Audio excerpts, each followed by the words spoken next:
Pernah kepikiran gak sih, apa sebetulnya yang terjadi sama tubuh kita pas lagi berhubungan intim? Nah, kali ini kita bakal kupas tuntas sains di baliknya, mulai dari otak sampai ke seluruh tubuh. Mungkin kita sering mikirin soal emosi dan perasaannya ya. Tapi, pernah nggak sih kita bertanya-tanya secara biologis apa aja yang terjadi? Nah, disinilah kita akan bongkar semuanya, tahap demi tahap. Oke, kita mulai dari mana? Mungkin banyak yang ngira semuanya dimulai dari, ya, area di bawah sana. Tapi ternyata salah. Justru, titik awalnya itu ada di pusat kendali kita. Betul, semuanya dimulai di otak. Betul banget. Libido atau hasrat seksual itu nggak dimulai dari pinggang ke bawah, tapi justru dari pundak ke atas. Makanya jangan heran kalau mood lagi jelek, lagi stres mikirin kerjaan, gairah bisa langsung anjlok. Jadi bisa dibilang, otak itu organ seks kita yang paling penting. Jadi, pas otak dapat sinyal, dia langsung melepasin beberapa hormon penting. Ada estrogen, testosteron, sama progesteron. Anggap aja hormon-hormon ini kayak kurir yang ngasih pesan ke seluruh tubuh. Oke, semuanya siap-siap ya? Oke, pesan dari otak udah dikirim nih. Terus apa yang terjadi selanjutnya? Nah, disinilah tubuh kita mulai bereaksi secara fisik. Hal pertama yang paling gampang kita rasain. Jantung mulai berdebar lebih kencang. Mirip-mirip lah kayak waktu kita lagi olahraga ringan. Jantung kerja ekstra buat memompa darah lebih banyak ke seluruh bagian tubuh yang butuh. Nah, seiring detak jantung yang makin cepat, pembuluh darah kita juga ikutan melebar. Ini ada istilahnya namanya vasodilatasi.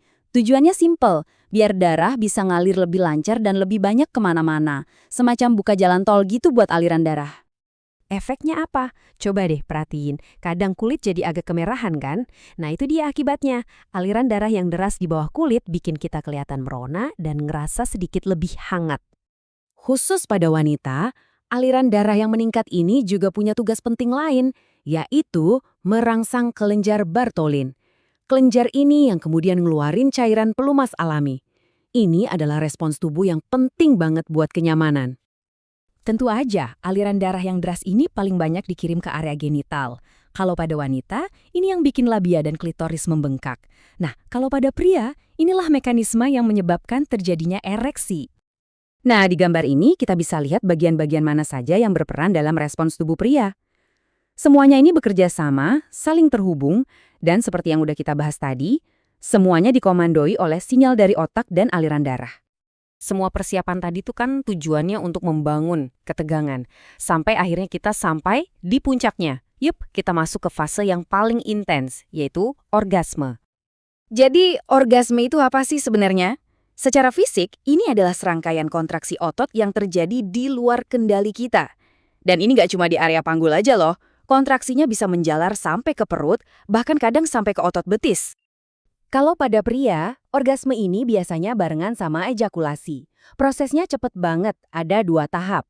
Tahap pertama namanya emisi, ini waktu cairan mani dikumpulin dulu di uretra. Terus tahap kedua, ekspulsi, di mana kontraksi otot langsung mendorong cairan itu keluar. Nah, ini nih, ada perbedaan yang menarik banget antara pria dan wanita. Pria itu umumnya cuma mengalami 1 kali orgasme, habis itu butuh waktu istirahat sebelum bisa orgasme lagi. Beda sama wanita, yang secara biologis punya kemampuan untuk mengalami orgasme berkali-kali selama rangsangannya terus ada. Oke, puncaknya udah lewat, terus apa? Nah, sekarang tubuh masuk ke fase terakhir, semacam fase pendinginan gitu. Namanya fase resolusi. Betul, fase resolusi. Ini adalah momen di mana tubuh kita pelan-pelan balik lagi ke kondisi semula, kondisi normal sebelum semuanya dimulai. Jadi, di fase ini apa aja yang terjadi? Ya, ereksi mulai meredah, detak jantung dan nafas jadi normal lagi, kulit yang tadi memerah juga balik seperti biasa, dan yang paling kerasa, biasanya tubuh jadi lemes dan rileks banget. Tapi, tunggu dulu, ini bukan cuma soal fisik loh, ada satu hal penting lagi yang terjadi di otak. Otak kita ngelepasin zat kimia yang namanya endorfin. Inilah yang bikin kita ngerasa seneng, rileks, bahkan kadang bisa ngurangin rasa sakit. Endorfin inilah yang jadi jembatan antara proses fisik tadi dengan perasaan dan ikatan emosional. Nah, ini yang akhirnya jadi pertanyaan menarik buat kita semua. Setelah kita tahu semua proses biologisnya, dari A sampai Z, gimana ya rentetan reaksi kimia dan fisik yang rumit ini bisa jadi sesuatu yang begitu kuat, yang bisa membentuk dan mempererat hubungan antar manusia? Sesuatu yang patut kita pikirkan ya kan?